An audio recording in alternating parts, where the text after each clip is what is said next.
Medicina Sem Cortes, você já sabe, é o podcast da Sobrice, gravado ocasionalmente aqui no Sobrice Onco, na segunda edição desse congresso importante que reúne especialistas em radiologia intervencionista e em oncologia no Brasil, uma prerrogativa multidisciplinar, e a gente vai tratar um tema muito importante para a saúde da mulher, que é o câncer de mama, técnicas ablativas no câncer de mama.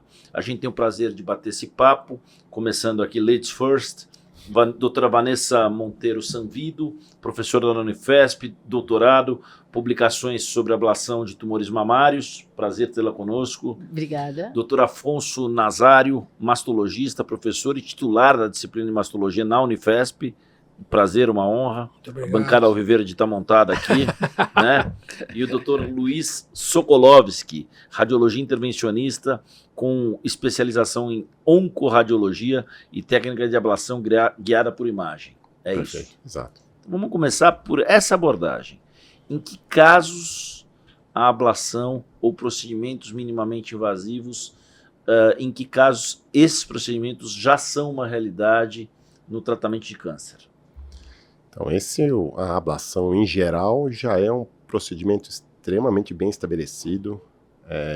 Já existem indicações formais, eles se equivalem a cirurgias em situações com câncer de rim, fígado, nós usamos em pulmão, praticamente todos os órgãos, temos tanto para tratamentos curativos como para controle de dor. Então, são procedimentos que já são bastante estabelecidos e muito bem documentados, muito bem estudados em vários órgãos. A nova fronteira agora, que é o que se está discutindo, é justamente no câncer de mama. Uma vez que existem as terapias ablativas, existe uma incidência enorme, uma prevalência enorme de câncer de mama, e de repente foi visto a oportunidade, a possibilidade de um tratamento eficaz nesse tipo de lesão. O senhor, como professor titular aí de mastologia, há alguns anos, muitas dessas técnicas eram inexistentes.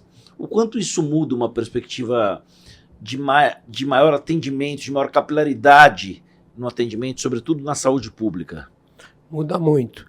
É interessante observar que em doenças mamárias a quiroablação já foi usada há muito tempo, mas para tumor benigno, é um termo técnico que chama fibroadenoma. E foi eficaz para tratar isso, mas era um custo muito alto por uma doença pouco relevante, né? Uma doença benigna, sem nenhum impacto em relação à mortalidade. Apesar dessa eficácia, ficou décadas sem se voltar a aplicar esse método em mastologia. Só de uns 10 anos para cá que começou a se desenvolver ensaios, pesquisas clínicas para validar se esse método era tão bom na mama como era em outros órgãos. E particularmente eu acho que é até mais fácil e mais factível na mama do que, por exemplo, no osso, no fígado, no rim, porque a mama é um órgão superficial de fácil acesso, né? Então realmente eu acho que isso vai pegar pela praticidade do método, pela facilidade do método, é só equalizar a questão de custo, principalmente respondendo essa última ponderação tua em relação ao sistema público de saúde, né? Isso. Porque a sonda é cara. Mas talvez seja tão cara quanto internação, anestesia geral, a equipe médica, a equipe de enfermagem, talvez se equivalha os valores. Então acho que daria muito bem, isso, o estudo que a gente está desenvolvendo vai comprovar isso, se ele é custo efetivo, vamos dizer assim, em relação ao tratamento padrão que é a cirurgia. Vocês estão fazendo na Unifesp um estudo nesse sentido? Ele é um estudo multicêntrico, né? Ele, na verdade, está sendo conduzido pelo HCOR, tá? Com financiamento da FINEP, e aí 16 centros estão envolvidos. Um desses centros é a Unifesp. Tá? Mas a gente tem vários centros do estado de São Paulo. Então, quando a gente fala, tomando como recorte o que os médicos contaram pra gente aqui, vocês da área de medicina, em relação a câncer de fígado, por exemplo, tá? Então, nas mesas aqui e tudo mais, a gente teve uma percepção que foi a seguinte, olha, o câncer de fígado, na intervenção convencional, a gente consegue atender em um leito 3 pacientes por mês, porque ele vai ficar de 8 a 10 dias internado. Com a ablação, eu conseguiria atender, o médico disse isso aqui pra gente agora cedo, 22 pacientes, 23, 24 pacientes em um mês. Qual é essa métrica análoga em relação ao câncer de mama? A gente fez uma estimativa nesse estudo onde a gente conseguiria tirar 30% da nossa fila cirúrgica do SUS. Então, isso por leito, pra gente é difícil a gente calcular, porque a mama ela fica internada por um dia. Mas a hora que a gente pensa o tamanho da fila cirúrgica, hoje o câncer de mama é o câncer mais incidente no sexo feminino. Ele lidera a fila de internação oncológica no Brasil. Então, se a gente pensar que a gente tira 30% dessa população, sobram esses leitos para aquelas 70 que estão na lista. Então, um dos objetivos é o quê? Facilitar essa logística, né? Tanto do centro cirúrgico quanto andar mais essa lista. Porque o tumor cresce enquanto a paciente está ali esperando sua vaga cirúrgica. Sim, que é um problema estrutural quando a gente fala de Sistema Único de Saúde, né? Doutor Luiz, doutor Afonso. No que diz respeito, sobretudo, a essa questão de que a pessoa procura o sistema público de saúde, volta daqui 6 meses para fazer um exame. E aí o gasto é X vezes 5, vezes 7. Exatamente. Né? Os tratamentos mais longos são mais caros e mais custosos, fora o impacto na vida do paciente. E só complementando. Wagner, uma cirurgia, tudo bem que se fosse a Vanessa ou eu operando, ia ser tão rápido quanto o Luiz, não tô brincando. Uma cirurgia convencional, uma cirurgia conservadora de mama, com abordagem da axila, vai 1h30, assim, um residente 2 horas e tal. A crioablação, com essa metodologia que a gente desenvolveu, são 20 minutos. Então é um procedimento para tratar da mesma forma localmente. 20 minutos versus 120 minutos. Demora 6 vezes mais. E do ponto de vista dessa recuperação, eu pedi para vocês uma análise, quer dizer, o quanto, se no câncer de fígado, eu estou buscando uma coisa matemática aqui, né? Se no câncer de fígado, com a cirurgia convencional, se atende em um leito 3 pacientes por mês, no câncer de mama... Fazendo a crioablação? Nossa, daria para fazer 6 vezes mais, né? 6 vezes mais. Atender 6 vezes mais a paciente. Uma coisa que eu queria destacar é que o pós-operatório de uma cirurgia conservadora de mama é bom, não é tão ruim não. O paciente em 7, 10 dias está recuperada, só que com a crioablação, a gente teve casos que a paciente fez crioablação de manhã, à noite pegou o voo para a Europa. No dia seguinte ela volta à sua atividade habitual. Você sabe que hoje a mulher às vezes é o esteio da família, né? Sim.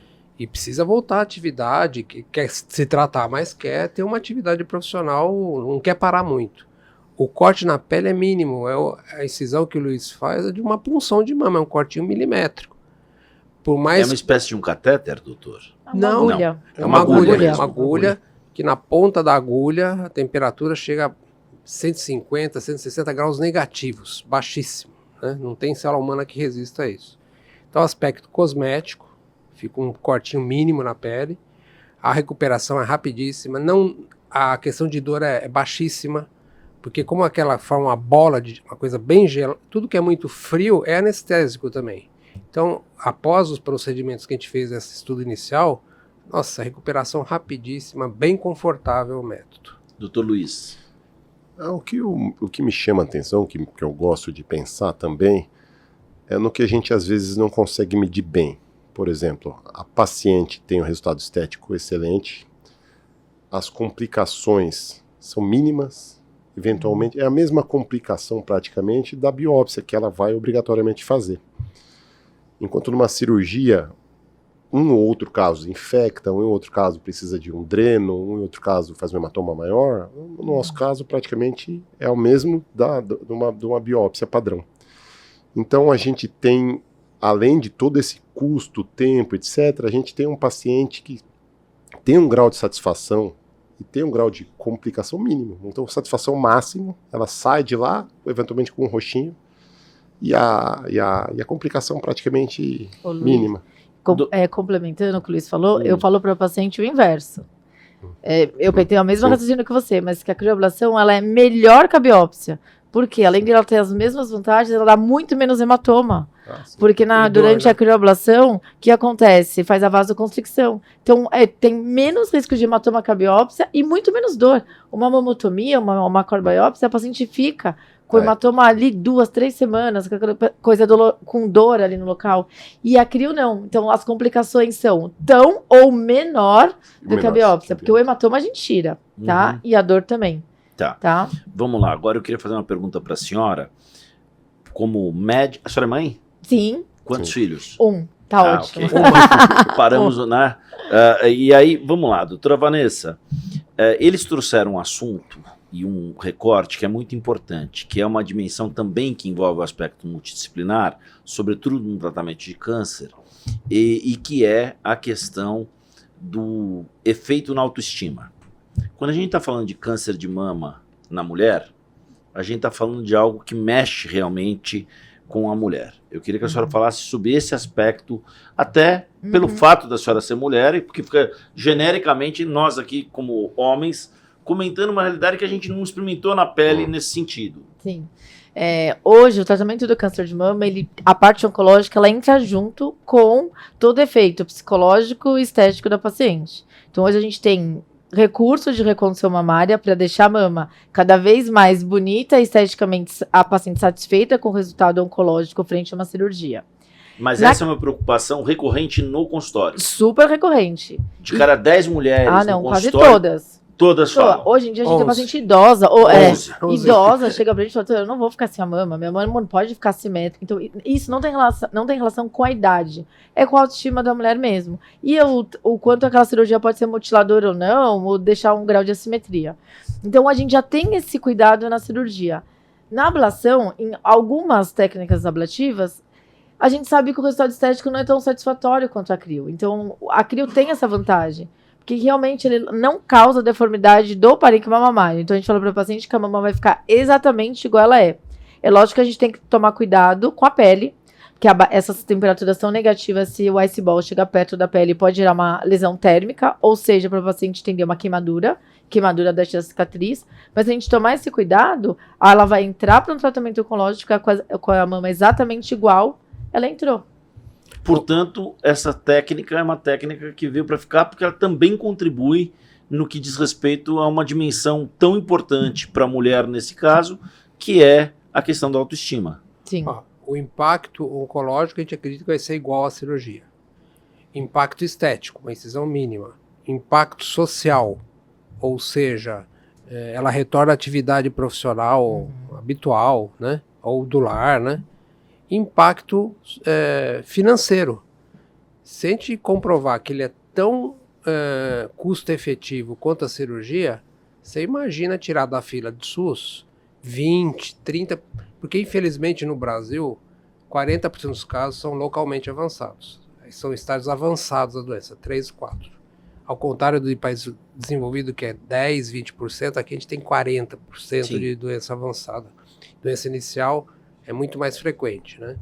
Mas, mesmo assim, a gente tem uns 20% de pacientes que se encaixam perfeitamente em tumores menos do que 2 centímetros, sem axila comprometida. Vocês fiquem à vontade para me corrigir, eu não sou médico, vocês que são, mas a gente ouve em infinitas mesas aqui sobre esse onco a questão de cânceres silenciosos. Sim. Né? Câncer de fígado e outros tipos de câncer, né? Cânceres do aparelho digestivo como um todo, câncer de intestino já tem algum sinal, porque às vezes aparece um sangramento atípico e tudo mais.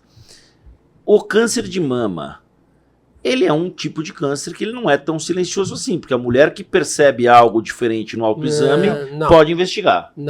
Não? A gente quer que ele seja silencioso.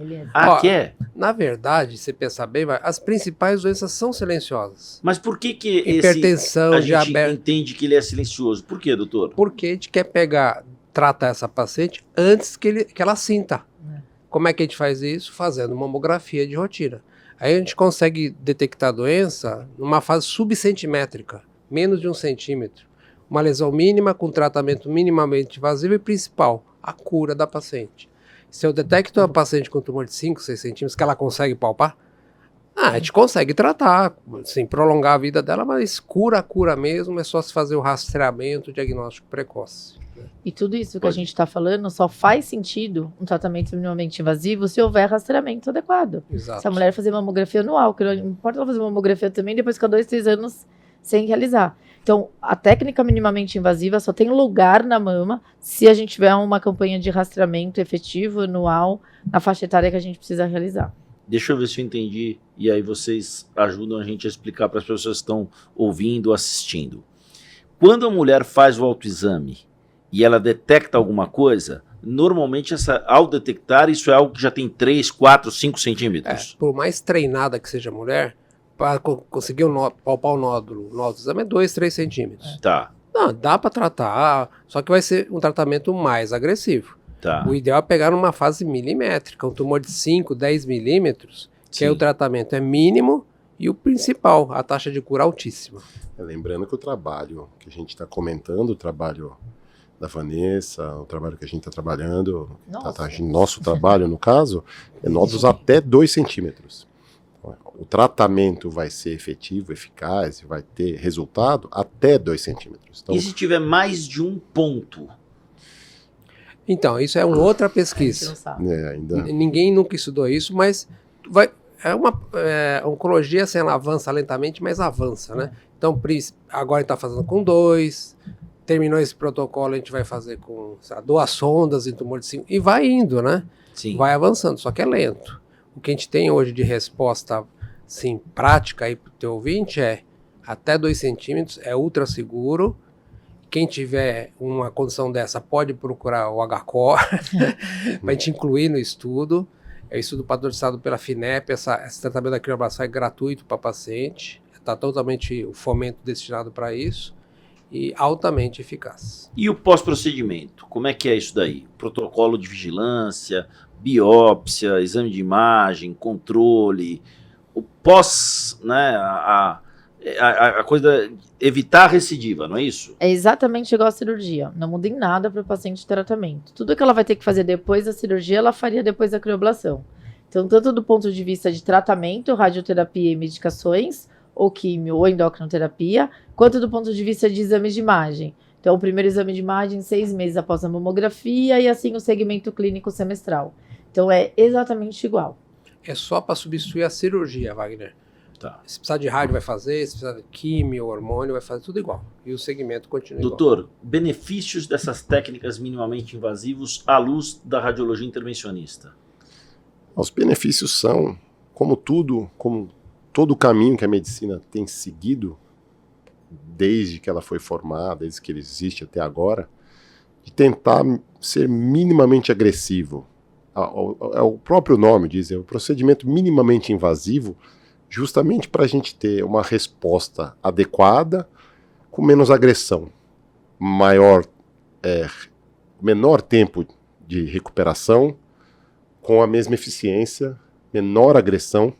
Então é isso, a ideia é a gente poder dar um tratamento equivalente. Então começou com, a gente vê cirurgias, laparoscopia, tudo veio andando para a gente tentar agredir menos e resolver igual, ou às vezes resolver mais. Mas é esse, o caminho é agredir menos e a gente conseguir resultados eficientes. Parece a realidade do presente, para a gente... Pode falar, doutor. Parece um clichê, não, é um clichê que eu falar, mas menos é mais. Né? Sim. Isso é oncologia cada vez mais, isso é fato. Não é só para tratamento cirúrgico, radioterapia cada vez mais abreviada, oncologia cada vez drogas que não matam qualquer célula, mas só a célula tumoral, terapia-alvo. Então, realmente, isso em medicina e em oncologia em particular é uma verdade absoluta. Menos é mais. Tá. Acabou aquela era de grandes cirurgias, mastectomias, com grandes acabou. Cada vez estamos caminhando para o tratamento cada vez menor, mais reduzido. Qual é o próximo passo nesse sentido, doutor? Considerando que a ablação seja uma realidade, o que está por vir nesse tratamento minimamente invasivo? O meu sonho lá, por exemplo, na Unifesp, a gente tem um ambulatório que a gente chama de One Stop Day. Ou seja, no mesmo dia fazer tudo. Sim. O paciente chega para consulta, se precisa fazer mamografia faz, se precisa fazer ultrassom faz, se precisa fazer biópsia faz.